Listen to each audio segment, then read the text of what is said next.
I was just trying to get my shoes off when my aunt cornered me to gossip about my job situation. Hours later, my cousin's arrogant fiancé smirked that I couldn't even get past security at his dream job. So, I stood up, grabbed my jacket, and told him, "I'm the CEO. See you Monday." This is where the story truly begins, and you won't want to miss what happens. Drop a comment and let me know where you're listening from and what time it is for you right now. I'd love to know who's part of our community. The drive to the venue had felt like moving underwater. I had just closed a $12 billion acquisition, the kind that reshapes industries and breaks competitors, but the only thing waiting for me at the end of the road was pity. I pulled up to the glass house, a modern monstrosity of floor-to-ceiling windows that my cousin Bella had insisted on renting. It was a perfect metaphor for my family, transparent, expensive, and completely devoid of warmth. I checked my reflection in the rearview mirror. Dark circles under my eyes, hair pulled back in a severe knot. I looked exactly like what I was, exhausted. But they would see something else. I walked inside, the click of my heels swallowed by the ambient noise of 100 conversations. Aunt Patricia spotted me immediately. She didn't wave. She didn't smile. She just glided over, a predator in pastel chiffon. "Rachel," she whispered, her voice carrying that distinct tone of patronizing sympathy she had perfected over decades. "We didn't think you would come. Given the circumstances." "What circumstances?" I asked, though I already knew. The Whisper campaign. It had started 3 months ago when I went dark to finalize the merger. I had stopped attending Sunday brunches. I had stopped responding to group texts about floral arrangements. To them, silence wasn't focus. It was failure. "We heard about the breakdown," she said, leaning in close, her eyes scanning the room to make sure everyone saw her comforting the fallen niece. "It is so brave of you to show up. Most people would hide away after losing everything. But you know what? We love you anyway. Even if you are broken." I stood there, a glass of lukewarm water in my hand, and felt a strange sensation wash over me. It wasn't anger. Anger is hot. This was cold. Clinical. It was the feeling of analyzing a data set and realizing the numbers didn't add up. They thought I was broken because I was quiet. They thought I was unemployed because I wasn't posting about my hustle on social media. They had built an entire narrative around my failure because it made them feel secure. I could have corrected her. I could have pulled out my phone and shown her the press release that would go live on Monday morning. I could have told her that the company I founded, Ether Logic, had just swallowed its biggest rival whole. But I didn't. I realized something in that moment. Silence wasn't just a byproduct of my work. It was a weapon. Let them talk, I thought. Let them build their little castle of pity. The higher they build it, the further they fall when I pull the foundation out. So I just nodded. I let my shoulders slump slightly, playing the role they had assigned me. "Thanks, Aunt Patricia," I said softly. "It has been a hard few months." She beamed, satisfied. Her world order was preserved. She patted my arm and drifted away to spread the news of my confession.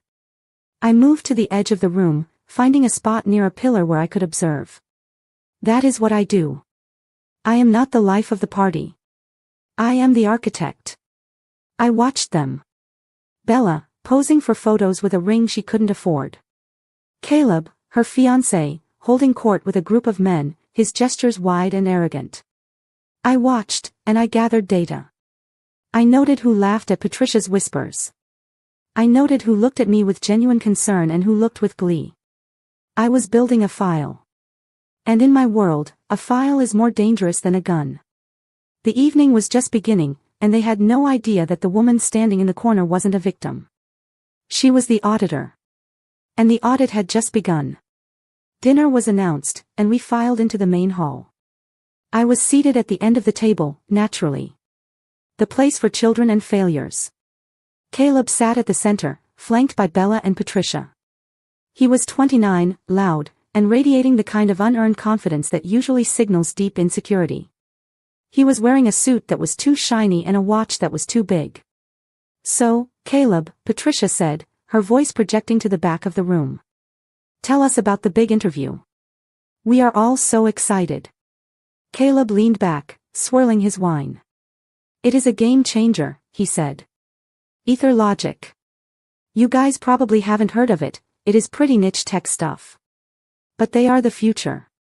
AI, blockchain, quantum synergy. He threw the words out like confetti, meaningless and bright. I took a sip of water to hide my smile. Quantum synergy wasn't a thing. It was a phrase marketing interns used when they didn't understand the product. But the table nodded in awe. I am meeting with the new executive team on Monday, he continued. They are flying in from Silicon Valley just for me. They need fresh blood. The old guard there, they are dinosaurs. Obsolete models. He laughed, and his eyes flicked to me. It wasn't accidental. It was a targeted strike. He looked at me, 41 years old, tired, silent, and he saw everything he despised. Age. Experience. Quiet competence. To him, I was the past. He was the future. Rachel, he called out. You used to be in tech, right? Before. I set my glass down. Yes, Caleb. I was. You should listen to this then, he said, magnanimous in his cruelty. You might learn something. The industry moves fast. If you are not disrupting, you are dying. That is the problem with your generation. You get comfortable. You stop innovating. You think experience matters more than agility. I listened. I let him talk. I let him dig his grave one shovel full of buzzwords at a time. He talked about disrupting the data paradigm. He talked about leveraging the cloud for maximized throughput. It was gibberish. It was the Dunning-Kruger effect in a cheap suit. He was so incompetent he couldn't even recognize his own incompetence. He thought he was impressing us. I saw him not as a threat, but as a liability. A security risk. If he walked into my building with that attitude and that lack of knowledge, he wouldn't just fail. He would break things. He wasn't just mean. He was dangerous. And he was trying to get into my house. I looked at Bella. She was gazing at him with adoration, completely unaware that he was a fraud. I looked at Patricia, preening over her future son-in-law. They were buying it. All of it. Because he was loud. Because he was a man. Because he promised them a future of reflected glory. I felt a cold clarity settle in my chest. This wasn't just about me anymore. This was about protecting my company. My life's work. I couldn't let him near it. So, you are interviewing with the CEO? I asked quietly. Caleb scoffed. The CEO? No, she is a figurehead. Probably some diversity hire they keep around for the photos. I am meeting the real power. The guys who actually write the code. The table laughed. Patricia patted his hand. Oh, Caleb, you are terrible. I didn't laugh. I didn't blink. I just catalogued the insult. Diversity hire. Figurehead. Interesting, I said. Well, good luck on Monday. I do not need luck, Rachel, he sneered. I have talent. Maybe if you had a little more of that, you wouldn't be, well, here. He gestured to my empty plate, my silent demeanor, my entire existence. He reduced me to zero. I excused myself. I walked to the bathroom, locked the door, and leaned against the cool tile. I didn't cry. Tears are a waste of hydration. I looked at myself in the mirror. He was right about one thing. I was an obsolete model. I was the model that worked. The model that built empires while boys like him were still learning how to tie their ties. I took out my phone. I didn't call a therapist. I called my server administrator. Initiate a level 4 background check, I whispered. Target name, Caleb Vance. Priority 1. I hung up and washed my hands. The soap smelled like lavender and artificial luxury. I dried them thoroughly. I wasn't going back out there to eat. I was going back out there to wait. The scholarship fund was closed. The safety net was cut. I was done being the silent investor in their happiness. It was time to call in the debts.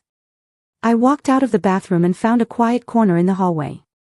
The party noise was a dull roar from here. I needed a moment to calibrate. To switch operating systems from family member to CEO.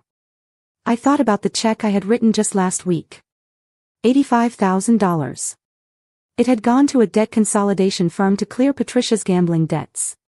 I had done it anonymously, through a shell company, because I didn't want her shame. I wanted her free. I thought about the $40,000 I had invested in Bella's lifestyle brand 2 years ago. The brand that consisted of 3 Instagram posts and a box of unsold t-shirts in her garage. I had called it a seed round. I knew it was a donation. I had spent my life propping them up. I was the invisible structural support of this family. I paid the bills they didn't know they had. I fixed the problems they didn't know existed. And in return, they treated me like a load-bearing wall. Necessary, boring, and something you could hammer nails into without asking. I had told myself it was love. I realized now it was a transaction. I was paying them to tolerate me. I was buying a seat at a table where I wasn't even welcome. It was pathetic.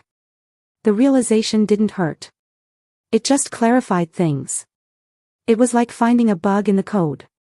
Once you see it, you can't unsee it. You just have to fix it. I looked at my phone.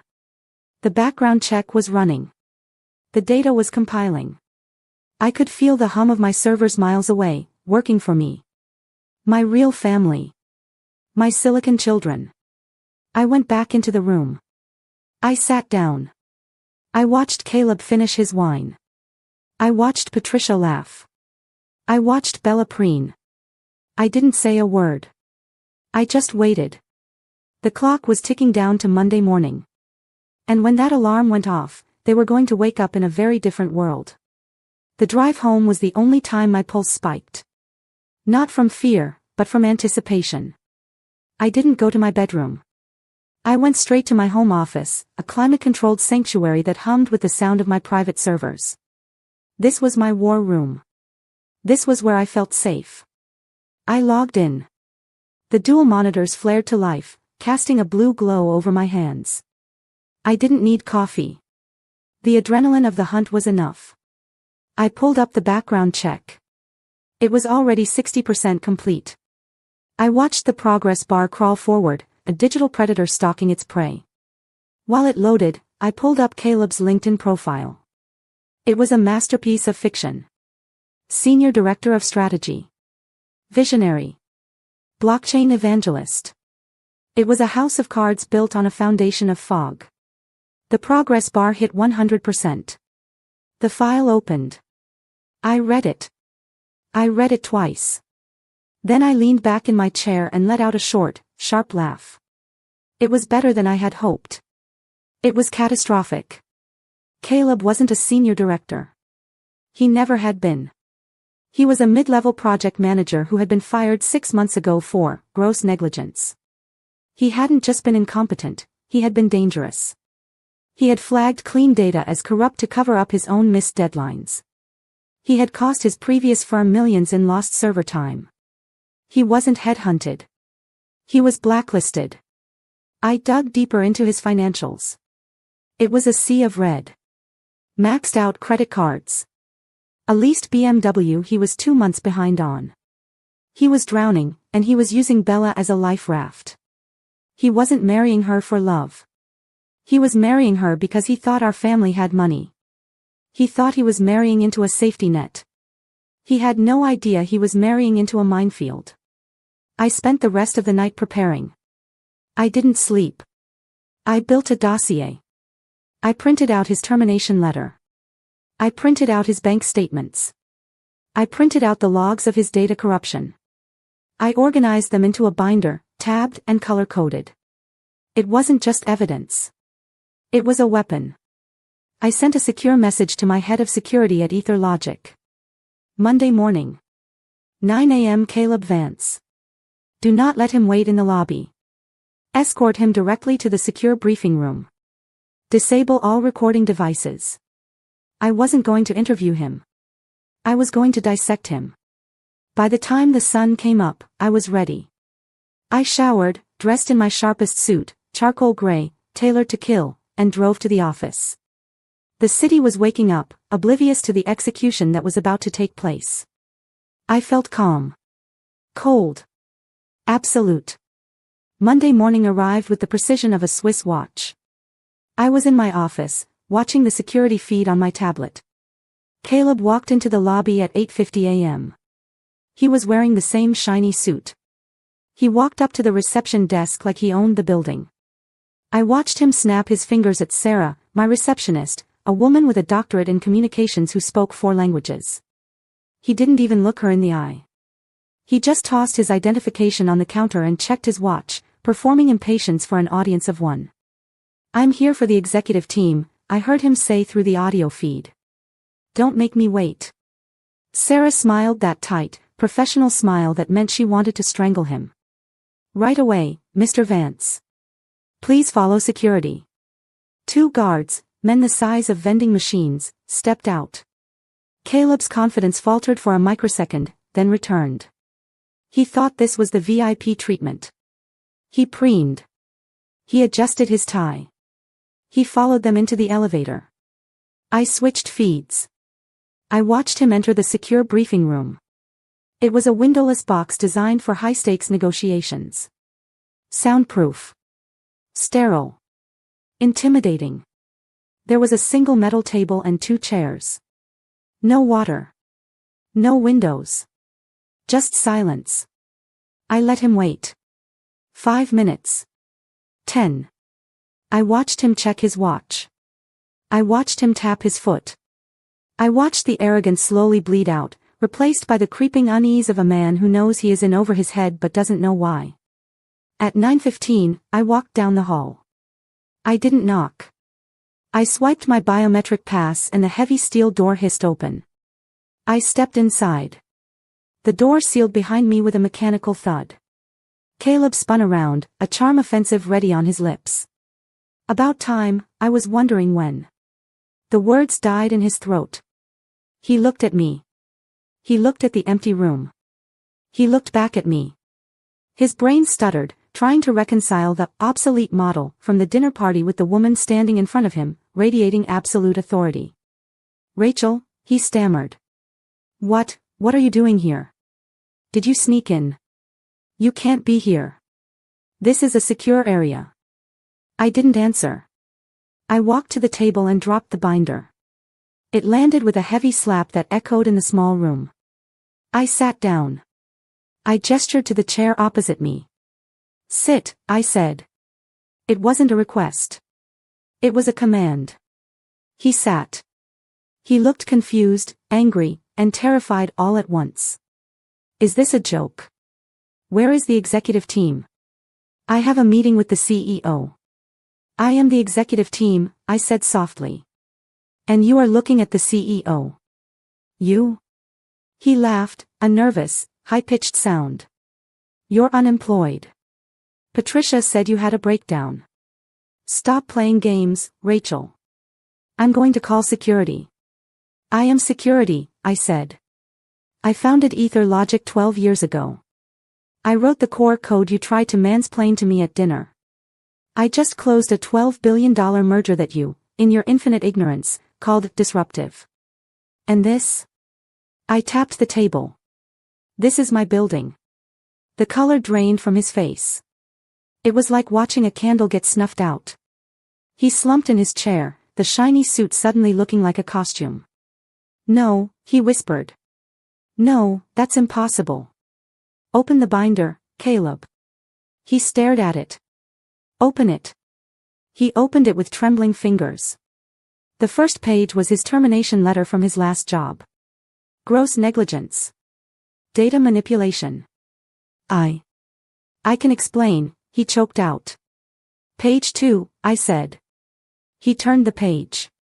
His bank statements. The negative balances. The past due notices. Page 3, I said. The list of buzzwords he had used in his application, cross-referenced with their actual definitions, highlighted in red to show his errors. "You didn't come here for an interview," I said, my voice devoid of emotion. You came here for an audit. And you failed. Rachel, please, he said, the arrogance completely gone, replaced by a desperate, sweating panic. I needed this job. Bella, she expects a certain lifestyle. I did it for her. You lied to her, I corrected. You lied to everyone. You walked into my house and insulted me to elevate yourself. You called me obsolete. Do you know what happens to obsolete data in my system, Caleb? He shook his head, mute. It gets purged. I stood up. I have flagged you in the industry database as a security risk. Level red. No tech firm within 1,000 miles will hire you. You are radioactive. You wanted to be in the system. Now you are. You can't do that, he cried, standing up, reaching for me. That's illegal. I'll sue you. Sit down. I snapped. The force of my voice slammed him back into the chair. It is not illegal to flag a fraud. It is due diligence. Now get out of my building before I have you arrested for corporate espionage. He ran. He didn't grab his briefcase. He didn't look back. He scrambled out of the room like a rat fleeing a sinking ship. I stood alone in the silence. I took a deep breath. It didn't feel like victory. It felt like taking out the trash. Necessary. Messy. But now, the house was clean. I thought it was over. I underestimated the survival instincts of a parasite. By the time I got back to my desk, my personal phone was lighting up. Bella. Patricia. Even my estranged brother. How could you? Bella's text read. He came home crying. He said you sabotaged him. He said you were the secretary and you slept with the boss to get him blacklisted because you're jealous of us. The gaslight protocol. He had doubled down. He knew he couldn't win on facts, so he was playing on emotion. He was counting on their prejudice. They already saw me as the broken, jealous spinster. It was an easy story to sell. I didn't reply. I didn't defend myself. I called a courier. Pick up package from Ether Logic reception, I told the dispatcher. Deliver to the Glass House venue. Immediate priority. I put the binder in a box. I added a second folder, the receipts for Patricia's gambling debts and the wire transfers for Bella's business. Then I sent one text to the family group chat. Family meeting. Tonight. 7 p.m. Bella's apartment. I'm bringing the truth. I arrived at 7 sharp. The atmosphere was poisonous. Patricia was pacing, clutching a glass of wine. Bella was on the sofa, weeping, with Caleb kneeling beside her, looking the picture of the martyred saint. When I walked in, Patricia lunged. You vicious, jealous little. I didn't speak. I walked past her. I plugged my laptop into their massive flat-screen TV. Sit down, I said. Get out. Caleb shouted, standing up to block the screen. Don't listen to her. She's crazy. Sit down, Caleb, or I play the security footage of you begging in my boardroom. He sat. I pressed a key. The screen filled with the background check.